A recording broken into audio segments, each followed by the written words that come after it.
Mon nom c'est Déborah Oriane Akpavi. Je suis d'origine togolaise. Je suis née au Bénin. Je suis arrivée ici à l'âge de 8 ans et actuellement j'ai 21 ans. J'ai été étudiante à Champlain. Je viens de finir. Je m'en vais à l'université d'Ottawa pour aller en politique et droit. Ce mouvement-là, quand on dit Black Lives Matter, il y a beaucoup de gens qui confondent, ils sont comme mais All Lives Matter. On ne dit pas que toutes les vies ne comptent pas. Mais par exemple, moi j'irais, admettons, je marcherais aux États-Unis pour aller m'acheter de quoi au dépanneur. Il y a des chances que je me fasse tirer dessus parce que je suis noire qu'une personne de couleur blanche.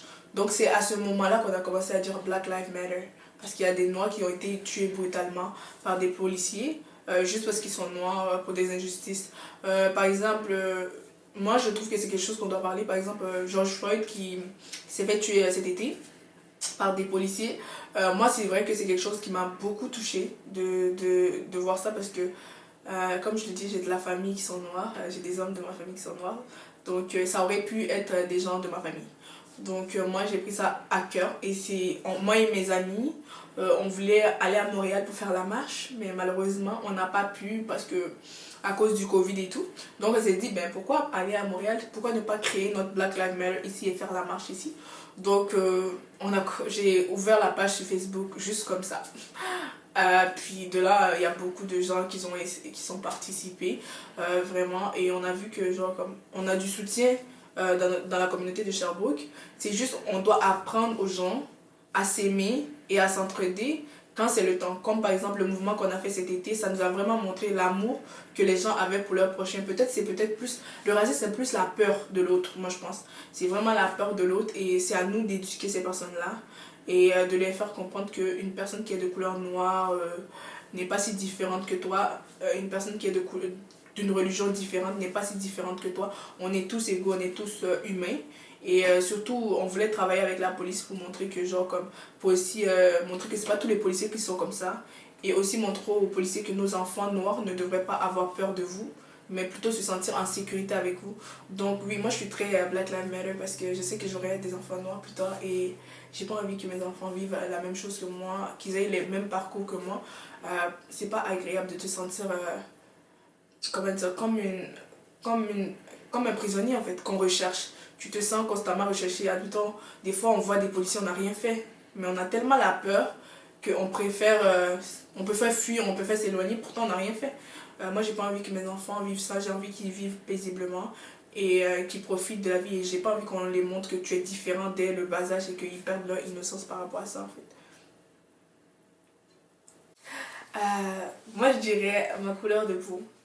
Je suis très foncée de peau et c'est vrai que quand j'étais plus jeune, comme j'ai étudié ici, c'est quelque chose que on m'a beaucoup taquiné dessus. Oui, tu es trop foncé, tu es trop si. C'est vrai qu'au début, je kiffais pas trop. J'aimais pas trop. J'étais, vas-y, j'aurais aimé être claire comme les autres et tout. Mais j'ai toujours eu ma famille et c'est ça, c'est la deuxième chose que j'allais dire, ma couleur et ma famille. Ma famille a toujours été soudée et ils ont toujours été là pour moi. Mon frère m'a toujours fait des compliments, tu es très belle, tu es très jolie. Mes parents aussi. Et c'est quelque chose qui m'a aidé à m'aimer comme je suis en fait. Parce que moi je me dis que si Dieu nous a créés de différentes couleurs, c'est pour une raison. On n'est personne pour dire que l'autre est plus jolie que l'autre. Moi personnellement, je ne me vois plus, je ne m'imagine même pas en quelqu'un de clair.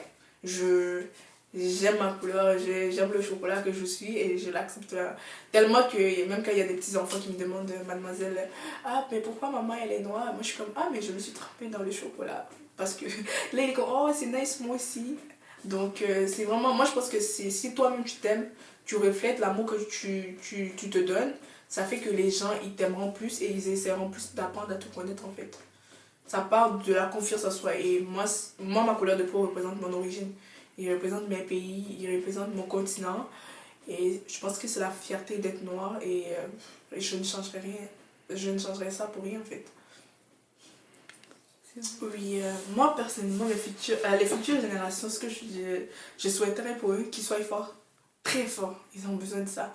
Et surtout, j'espère que la société les accepterait plus que nous.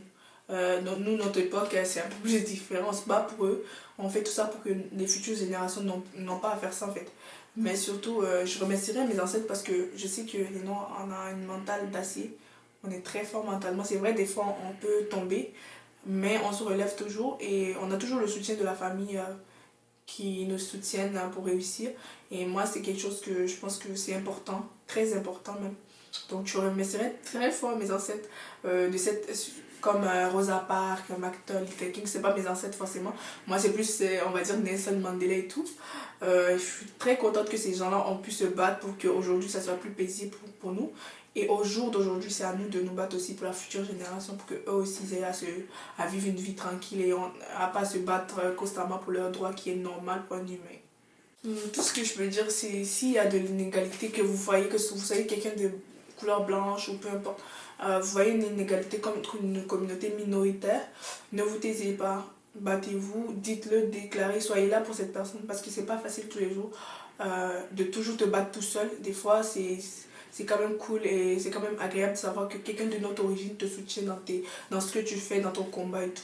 En fait, l'ignorance, faire semblant que ça n'existe pas, c'est être d'accord être d'accord avec les gens qui le font en fait. Parce que on peut pas dire qu'il n'y a pas de racisme ici. Les gens qui disent ça, c'est qu'ils ont décidé d'être ignorants et de faire semblant comme s'ils ne voient pas. Et ils laissent les gens qui sont minoritaires se faire torturer en fait. Donc moi, c'est vraiment, si tu veux être ignorant, assume que tu es ignorant, ça veut dire que tu es d'accord avec l'acte. Mais ne dis pas que toi, tu sais pas, que tu vois pas que ça existe parce que tu sais très bien que ça, il y a une différence dans la communauté et tu peux le remarquer au travail, à l'école, n'importe où, tu le remarqueras cette différence-là. Donc tu peux pas être aveugle à ce point-là pour pas remarquer en fait. C'est juste, t'as pas envie de te battre, t'as pas envie de te stresser pour une communauté qui n'est pas la tienne en fait. Comme j'ai dit tantôt, il a décidé et il a choisi d'être ignorant. Il sait très bien que ça existe, mais il veut pas se positionner pour pas offenser peut-être certains voteurs pour lui. Certaines personnes qui votent pour lui, il veut pas les offenser. Mais moi, je dirais qu'il fait semblant, puisqu'il n'y a aucun membre de sa famille qui vit ça, il se dit, ben, c'est pas mes affaires. Mais comment tu peux tourner le dos à une communauté au complet? On paye les taxes comme tout le monde, on travaille comme tout le monde, on vote comme tout le monde. Et en fait, entendre ça, moi, ça a été une claque pour moi, venant d'un premier ministre qui dit, même si, genre comme, je penserais plutôt, il dirait que oui, je vais faire des enquêtes, mener mes enquêtes pour voir ce que ça donne. Mais de là à dire carrément que ça n'existe pas, sachant que tu es une personne de couleur blanche et que tu ne vis pas le racisme, c'est insultant pour notre communauté parce que nous, on le vit constamment. C'est nous, on est là, on se fait critiquer, on se fait descendre, on se fait brutaliser parce qu'on est noir. Donc tu peux pas te permettre de venir dire ça à une personne de couleur que à la nation au complet que ça n'existe pas. Tu permets aux oppresseurs de continuer à oppresser les gens en fait. Donc moi, c'est vraiment décevant ce message du Premier ministre. Je dirais, bon, ça serait un message pour la communauté noire plus. Je dirais plus à ma communauté, pour les jeunes filles, pour les jeunes garçons. Aimez-vous comme vous êtes. Peu importe qu'on vous oppresse pour votre couleur, dites-vous que c'est parce que votre couleur c'est une fierté que ces personnes-là vous oppressent. N'abandonnez pas pour les gens. Parce que si vous abandonnez, vous leur donnez raison. Et si vous leur donnez raison, ils pourront continuer à nous oppresser. On est là pas pour demander nos droits, mais pour prendre nos droits, parce qu'on a des droits comme humains et on ne va pas quémander les droits que normalement on devrait avoir dès la naissance. Donc je dirais aussi aux parents noirs, apprenez à vos enfants à s'aimer. Apprenez-les à adorer leur couleur noire, leur couleur ébène. C'est du chocolat, tout le monde aime du chocolat. Peut-être que c'est pour les personnes qui sont, qui sont en diète qui ne veulent pas de chocolat, mais voilà, moi je dirais aimez-vous. Et pour les personnes noires, appréciez les personnes blanches, pardon, appréciez les couleurs des gens, peu importe de quelle origine ils sont, de quelle religion, peu importe, aimons-nous comme nous sommes, acceptons-nous. On peut pas toujours se battre les uns contre les autres, on est dans un monde qui se détruit avec le coronavirus actuellement, donc je pense qu'il n'y a pas mieux que de s'aimer entre nous. Et je pense pas que les Noirs devront se battre contre cette pandémie et aussi se battre pour leur vie aussi, c'est quand même exagéré. Donc soyez là l'un pour l'autre et voilà, vivez la vie. Ben, au Canada, bon, moi je n'ai pas vraiment, je présume qu'il y en a, mais c'est vrai qu'aux États-Unis c'est super super visible. Mais j'ai l'impression qu'ils font rien pour ça, ils se disent qu'ils acceptent et ça, ils passent à autre chose. Au Canada, c'est vrai que bon, je trouve que les mesures commencent à être exagérées un peu là, mais je pense qu'ils font de leur mieux de leur côté pour essayer de temporiser ça.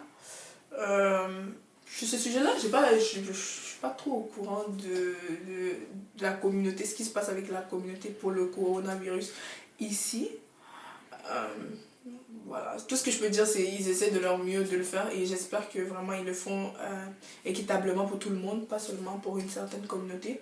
Moi, ce que je peux dire par rapport à ça, ce que j'ai peur présentement, c'est que maintenant il y a les couvre-feux de 20h et étant une personne noire et je sais que genre mon frère des fois il va chercher ma mère le soir et tout, je me dis que genre comme il y a des risques que certains policiers puissent se permettre certaines choses parce qu'il y a les couvre-feux et mettre ça sur le couvre-feu et j'ai peur pour ma communauté, c'est tout ce que je peux dire par rapport à ça.